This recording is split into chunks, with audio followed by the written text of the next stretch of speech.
press the bell icon on the YouTube app and never miss another update. Too, yeah. And I think exactly what you said was where I was going to go. The two biggest domestic changes, other than formal political system changes which are happening, are the rise of materialism in India and the rise of the information economy.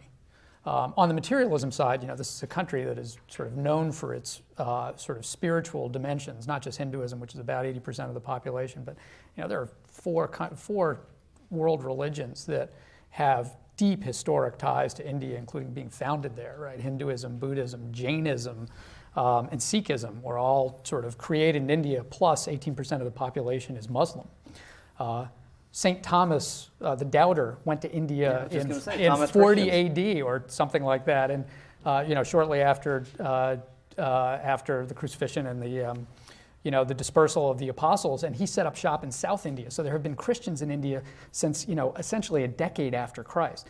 This is a very complicated spiritual place, but cutting across the whole country is the rise of materialism, which under Gandhi's view of the country, his view of socialism, materialism was not a great thing. And it's taken them 40 or 50 years to embrace capitalism. But that is happening so rapidly, and it's cutting across caste and it's cutting across religion. So that's number one. Number two is the cell phone. The cell phone is changing India dramatically. It's the computer in a pocket. People can do banking on their phones. They can find out if you're a rural farmer market prices. And they have their own versions of, well, first of all, they do use our version of Twitter, which is not the case in China, our version of Facebook and all that. But they have their own versions of things like Uber and other geospatial devices. So that in the Indian cities, you see them being technologically as advanced as we are.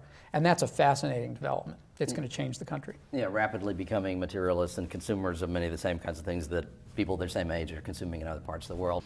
And you also have in the U.S. now, partly because of that, partly because of the English language tradition, but there are probably more, not just one Indian CEO, there are a handful of Indian CEOs in the U.S. I'm certain it's far more than there are Chinese CEOs of American companies. And there is this sort of record of that while the United States does a huge amount of business with China around technology, but it's where the ideas are coming from the U.S. and the manufacturing is being done in China for economic reasons. And the great dilemma of China is how to foster a kind of creativity and ingenuity that is similar to what comes out of Silicon Valley in the U.S. It seems like in India, there's a different sort of personality that is a little bit more like the kind of approach that America seems to pull off around those things. But is that a fair observation? I think so. India is the only country in the world that the United States runs a services trade deficit with. In other words, we have all kinds of trade deficits with countries that manufacture things that we buy. But only one country in the world produces services that we buy, which is all on the software or on the call center kind of back office services. That's the bulk of it, on the one hand. On the other hand, if you count the number of Indians who come to the United States to run countries as something that adds to our side of the ledger, essentially services created here, populated by Indians, it makes up for that. And then some. So I tend to view it as an enormous contribution to America that we're not quite getting from the Chinese. Enormous number of STEM-oriented students come from China.